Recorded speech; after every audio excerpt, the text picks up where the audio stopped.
to me, it's not about the money. It's about standing up for myself, taking back my power and standing up to her and to this farce of a teaching that is just a money-making business for her. If I was to die tomorrow, I would know that I had done something to make some people wake up and realize that they're involved in a very dangerous, very evil, corrupt thing. And they need to look at that. They need to realize. Let's see, it's the end of March 1992. I don't know what date it is. 24th. And I'm Joe Szimhart, and I'm here with Jeff Knight.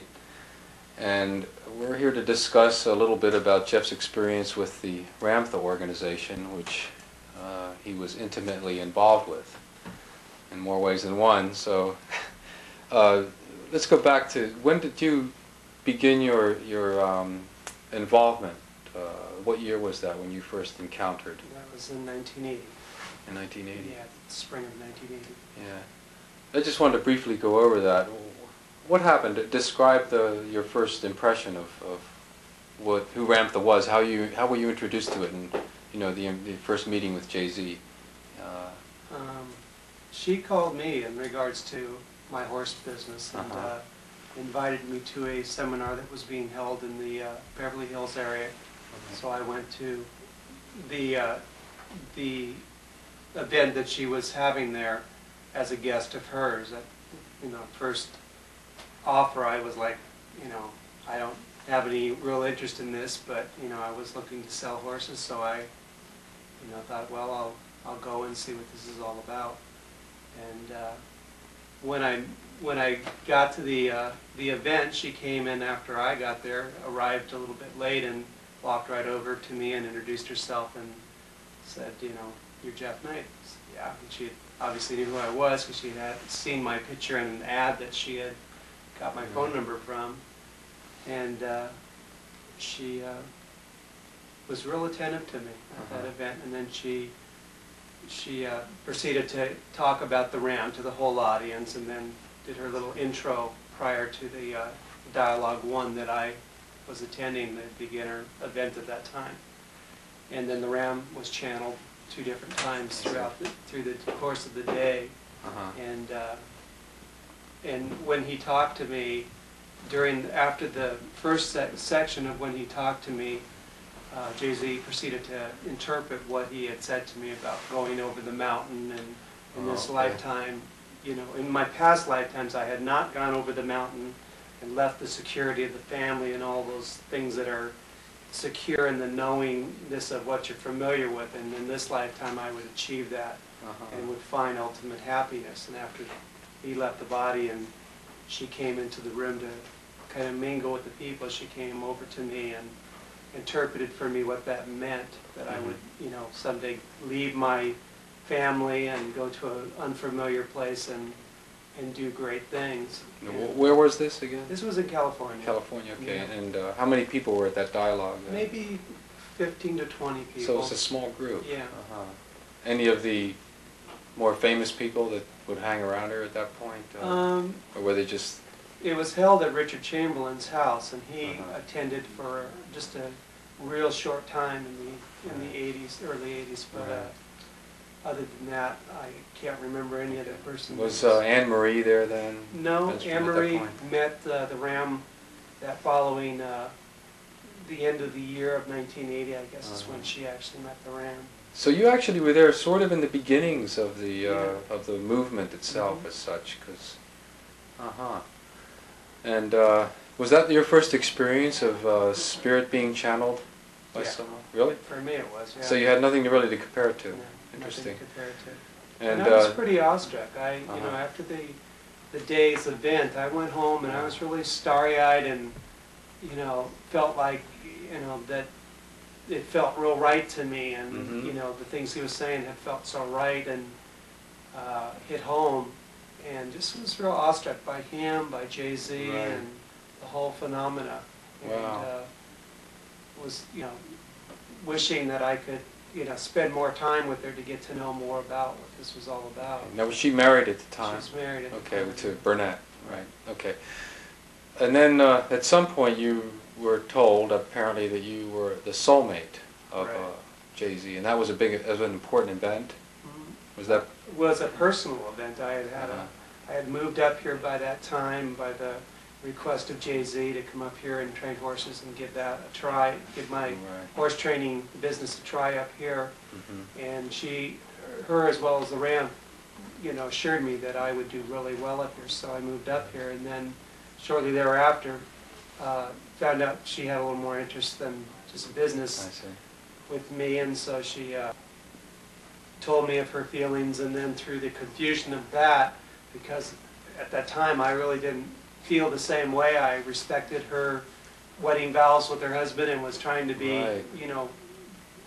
something close to what I believed was the proper way for a young man to act around a married couple. And I was living in their house when I first moved up here, so it was real awkward. Yeah. And I talked to the Ram a number of times through this confusing period of time of finding out how strong her feelings were for me, and he told me that we were soulmates. Okay. And it just went from there to where he, told me that this was where my ultimate happiness would lie, would be with my soulmate, and if either one of us chose not to acknowledge that, that would be our choice, but our ultimate happiness would be together. Okay. And by this time, there was more interest in developing the horse business as well? Okay. Yeah. That was just a going concern from the time I got up here. Was she an accomplished equestrian and knew about horses much? But no. So you were the one that really brought the knowledge to that business as such? Yeah, she'd ridden a little bit, but she had no knowledge of the business or the training of the horses or anything like that. So I remember she had won being a rodeo queen when she was young at one point, but I didn't know how well she could ride. So, okay, I guess one thing led to another and you got married. Right. And then, were you aware of much controversy around her at that point? Did you feel any of that or hear any of that? Yeah, I was pretty aware of, anything that was happening.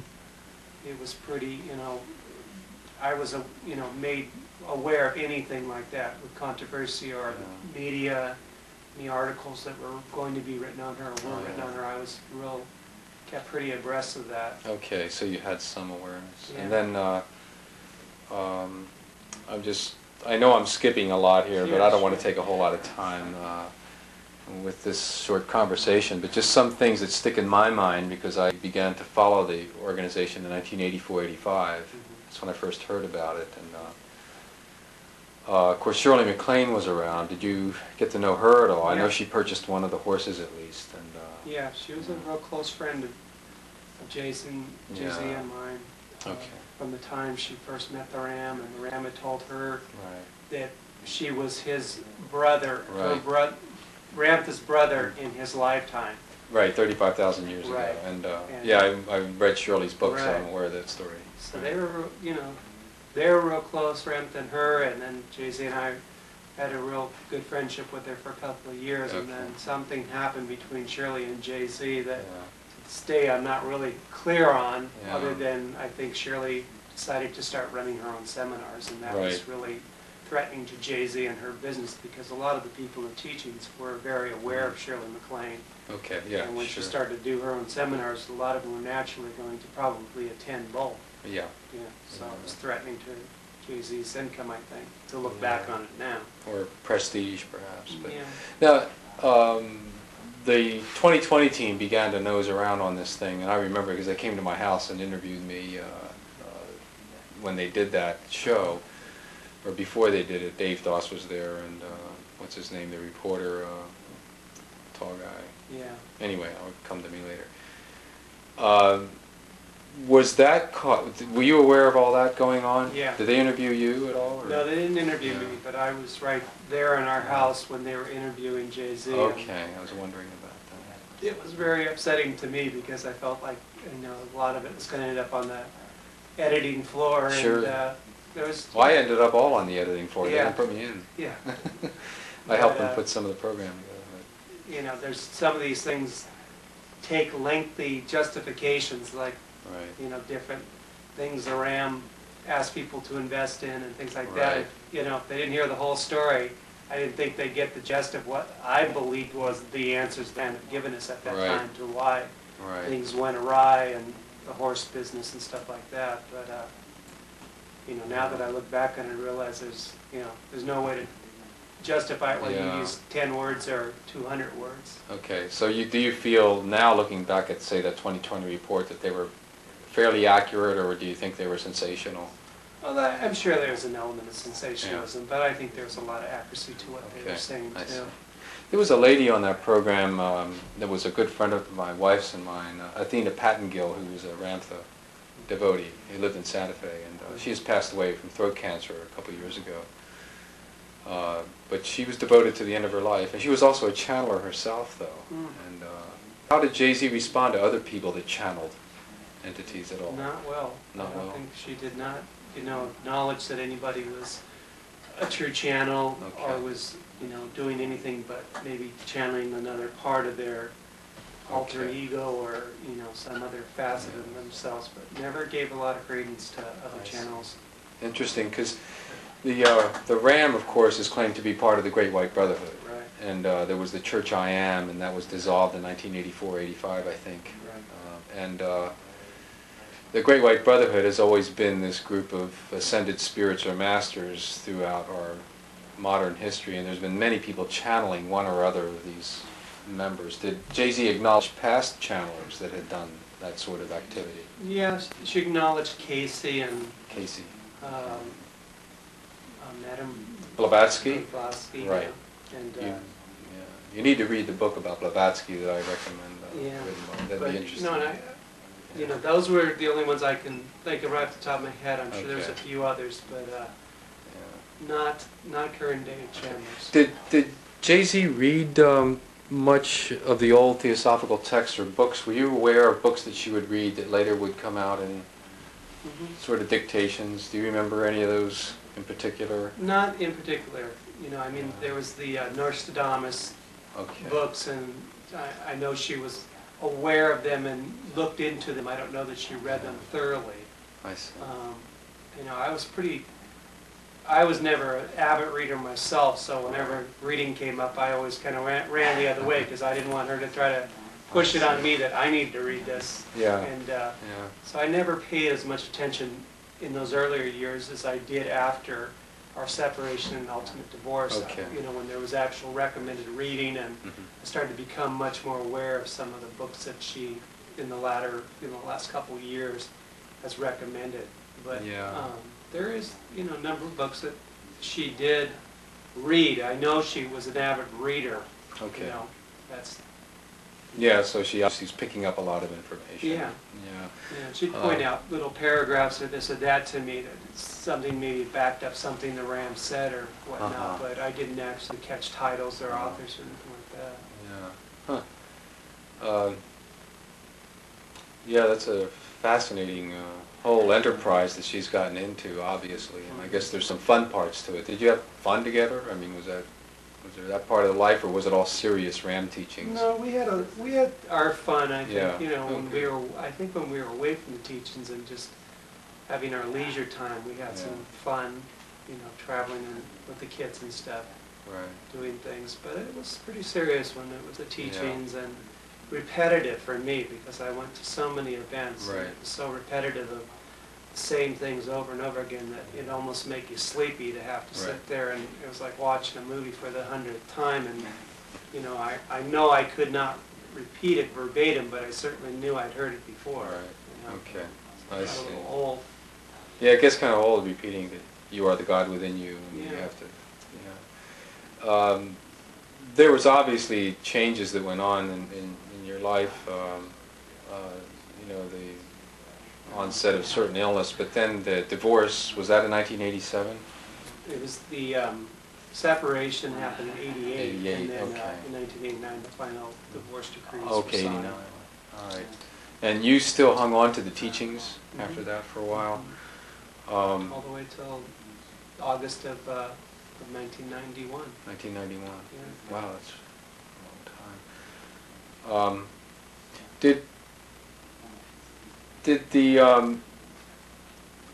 separation and divorce cause you to question anything about it, or did you? During the time that the separation started to become pretty apparent that it was going to happen, and the course of events that led up to that, was, you know, certain amount of questioning that came into, you know, the realm of what was happening and the teachings, and, you know, I thought we were taught to be impeccable, and I'm seeing this woman not be so impeccable and not be so concerned about the things that I would have thought were most, you know, concerning to me, that no matter what, you know, I want to be friends with this person. Right. And want to retain as much of a friendship and a impeccability with each other and caring about each other, regardless if we're, you know, living under the same house or not, same roof. And I did see that happening, and I saw blatant lying going on to try to cover up a relationship she was having with another person. Right.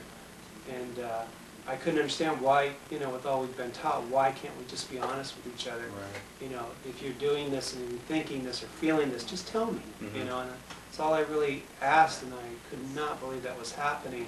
Yeah. And then I, you know, felt the RAM not really helping matters out by giving me any clarity by any means, and it happened very rapidly after there started to be the parent relationship happening and lying and whatnot, that I all of a sudden was not going to events, and you know, I had asked her, I told her when we decided we both made the agreement to separate, that I would like to, I have a lot of confusion and a lot of unanswered questions, and I really would like to have a little time with the Ram by myself. And all of a sudden, he was not available to me any longer, where he had been there for years, you know, 8 or 9 years. He'd been there before every event, after every event, and, you know, usually any time I needed to talk to him, he would be there for me, unless she just didn't, you know, feel she could channel him. And even then, she audibly could hear him, so if there was a real need for an answer, she could have him there in a moment. And all of a sudden, he wasn't there for me, and that was a real confusing time. Yeah, a lot of different thoughts went through my mind, ultimately to where I felt like I was wrong, and he was mad at me, and that's why he's not talking to me. And that, you know, silent period of being deprived of the RAM went on for about 3 months, and then finally we sat down to agree to a settlement, try to work it out by ourselves instead of amongst our lawyers. And all of a sudden, as soon as we have a settlement, the next thing I know, I'm invited back into the events, and you know, encouraged to come back to the events, that I need these teachings, and you know, they're important to me, to my survival and to my health, and you know, just pulled me right back into it. And so I went back into actively attending events. Yeah. Did you have to pay for them? No. Oh, you were allowed I did not to just. pay for them. Okay. Then, did you have as much free access to the RAM, or only through the events as another student or a master? Right. From that point on, it was always just as another student. I had a little more closer contact than most, but still, I was never as private, one-on-one that I had experienced prior to that.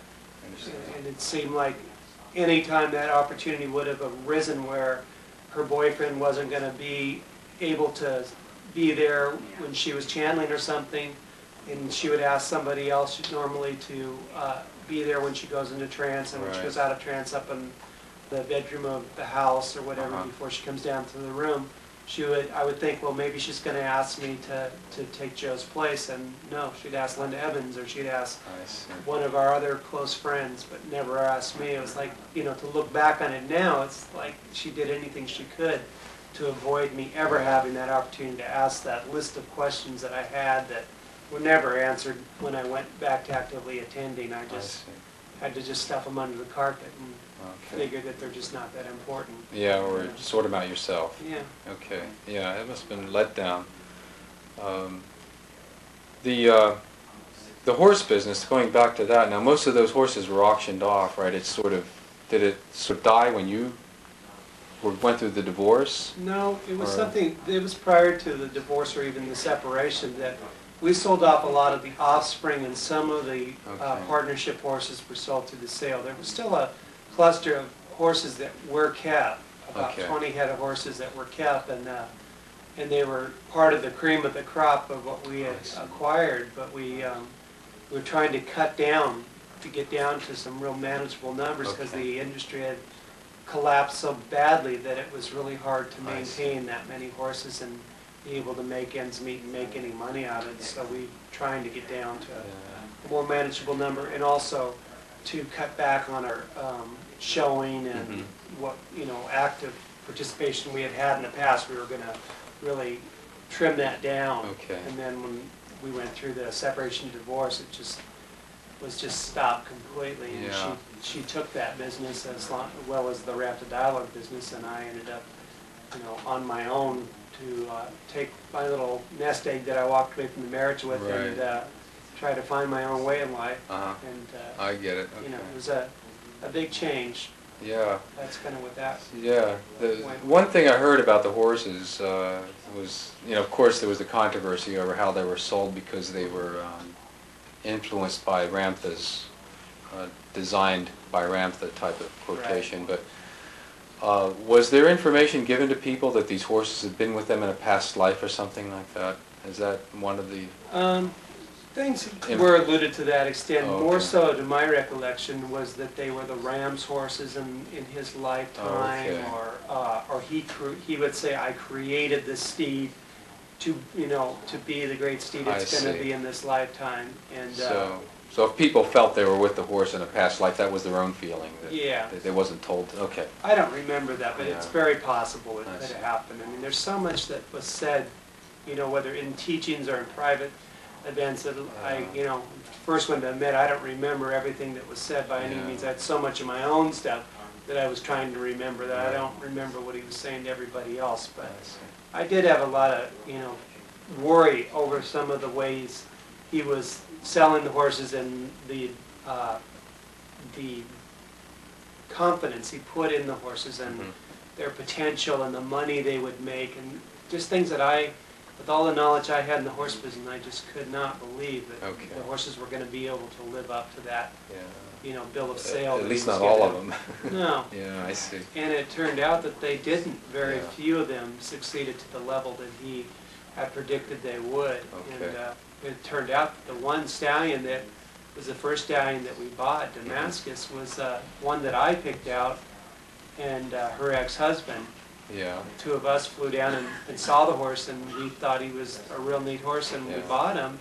And that was the most logical purchase we made. Everything after that, when the Ram and Jay-Z got involved in it and sold these young horses at phenomenal fees and syndicating them all that, those horses never panned out to be Nice. anywhere near as much as what the Damascus ended up doing. So I think Interesting. it, you know, it was more of an emotional thing with Jay-Z all along with the horse business. Right. Right. Yeah. One question I had was, how did you respond to all of the, I guess the best word is fantastic, prophecies and teachings about, you know, the way things are going to end, the fact that there's these reptilian hordes coming to attack Earth in alien ships, or perhaps the gray men, they're going to take over the world, and the fact that people needed to survive in underground shelters and all that sort of thing. I mean, sort of doomsday prophecy. How did you personally react to that? How did you feel?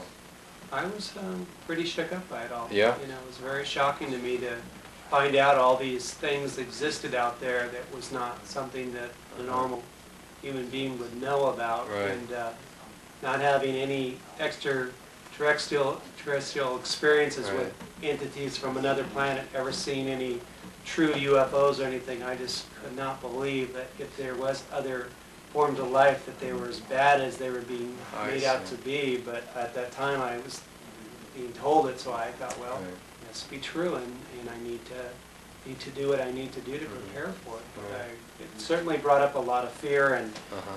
you know, anxiety that, you know, am I going to be evolved enough to survive this Right. calamity that's going to come? And evolved enough meant using the C&E or the blowing technique to gain this higher power. Right. Right, okay.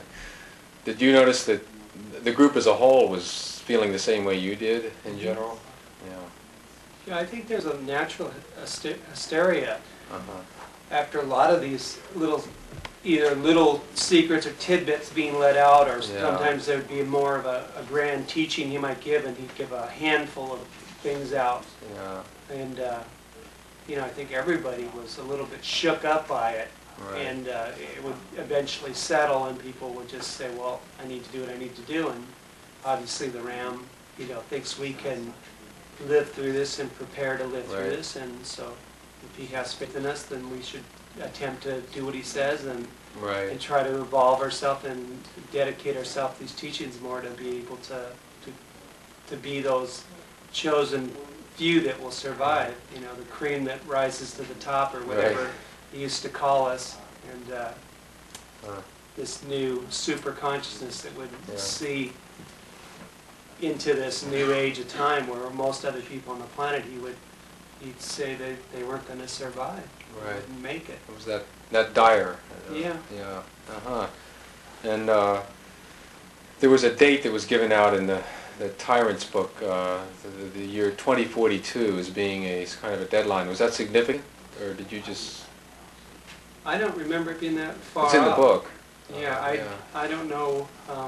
I haven't read Okay. some of the Ramtha material, so I don't know that date. But I thought the date was somewhere between the end of this time, the end of the 1900s, into the early, like 2012 or something Okay. like that. I didn't remember it being much further than that. Okay. But I don't know what that date may be, the date that all the earth changes take place. I'm not sure, but Yeah, that seems really apparently far something's off. happening right now that's Yeah. very intense. Yeah, the Ram, all the predictions I heard, it seemed like, we would expect to see most of these things transpire and be Yeah. done within the next 10 to 15 years. Okay, so it was urgent to get trained right now. Yeah. Okay, that's Absolutely. the idea. I see. He said that Yeah. these teachings he was teaching us, what he called the ancient teachings, normally would take a master 7 years to learn, and he was going to accelerate that I see. to a greater speed, that we would learn them in maybe half that time. Okay, And interesting. it was important that we learned them that quick, because we may need to be prepared that soon, not giving us necessarily 7 years to learn it all. Right, okay. So the urgency was there. Huh. Absolutely. Now there's some kind of a prophecy I heard, or a statement that some people in the inner core of the group are being trained perhaps to take it over when Jay-Z no longer is the leader, or the Ram disappears and is not going to teach anymore. Is that true? There's a shift that's predicted in the teachings? Well, there's this group that I was actually asked to be a part of this group Yeah. before I left the teachings, and it was just a handful of people, I think 13 to 15 people, that would be a part of this elite group that was a very secret group. Yeah. The main core of the group did not even know this group existed. Yeah. And their mission was to take over the teachings and go on with the teachings after Ramtha's daughter, and took his daughter away from this area, or away from this plane. It was kind of one of Okay. those unanswered I questions, see. what exactly he meant by that, but he would be taking his daughter. Okay. All right. So So who knows? that's their mission, supposedly. I see. So those people are probably training more intently. Yes, they're having I a see. more They're- intense Uh-huh. teaching, more directly one-on-one with Ramtha, Right. being that there's only 14 of them versus 1,000 in a room.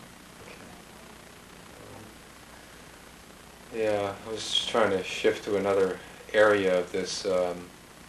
Now that you've gotten a little bit of distance from it, and I guess that started mostly last summer, right? Right. And I heard you had gotten a copy of a paper I'd written in 1985, and Right. read that. What was that significant for you to receive information like that? Well, yeah, it was. Uh-huh. Like I think I shared with you a week ago when we first Yeah. met in person. When I first heard about the paper, this Ramtha person had told me her husband was using it against her in a divorce proceedings that she was going through, Right. and I thought, well, I should get a hold of that if I can get a copy of that, so Yeah. I can show Jay-Z something that's floating around, because that was always real, she loved to, be aware and have some kind of handle on anything that was floating around about her. And so I asked the lady to get me a copy of it, and then a couple of weeks later, I was more into the mindset, and to where I was thinking and doubting so much what I was involved in, that I was pulling away from the teachings. And so when I got that packet, I gave it to my roommate, and he was definitely sure I was a part of a cult. And so I gave it to him, and he got into it much more than I did, and then shared with me some of the key points to it, and I agreed that it sure sounds like there is some something up here, and it may very well be a cult, and definitely seems to be a lot of focus on the money and the secrecy of the group, which I never understood. I mean, I have family in California that I love dearly, and feel like if I want to go down and try to share this with them to keep them from dying in the days to come, then I should have a right to do that, and I should never be asked to give my word to not even share it with people like them. I never understood that. Yeah. But yeah, eventually it became very significant, because it was just another validation of things I was already thinking, and my roommate was saying, and then I was reaching out to people like yourself to try to help me understand what this is that I don't understand, but I have an innate feeling that this is not right, and I need to know why it's not right so I can act on it and get myself out of this, because I really felt it was something I didn't want anything to do with any longer. I felt I had seen all I could see and learned all I could learn from it, and I needed now to stand on my own 2 feet and walk away from it. Yeah, I guess you had a very rich experience, obviously, but you have to interpret it properly. That's the hard part, I think, and helps if we. I guess information helps, accurate information. Yeah. Right. Do you feel distance enough now, or have you gotten over anger and fear and all those kind of things at this point? No. You still have some mixed emotions? I think I still have both those emotions that come up from time to time. Being that I still live in the area, come in contact with the people, and some of the proceedings that I'm still going through with my ex-wife. It still brings up a lot of fear and a lot of confusion, but I know that it's not for me. And I know I never go back to teachings. To me, it is absolutely a cult, and it's all for one purpose, and that's for the lady who runs it. And I just don't think that's what's right in the world. I think that's the worst, kind of mind control there is. And I just. I think the best thing for me is going to be the day when I can move away from this and not have to be running into it all the time. And I think just in time I'll gain enough knowledge of what I was a part of and understand it to where it will give me that peace of mind to put it behind me. Good. Well, I think that's enough for now. I appreciate the conversation, and we'll be signing off here. Let me fade this out. Thank you.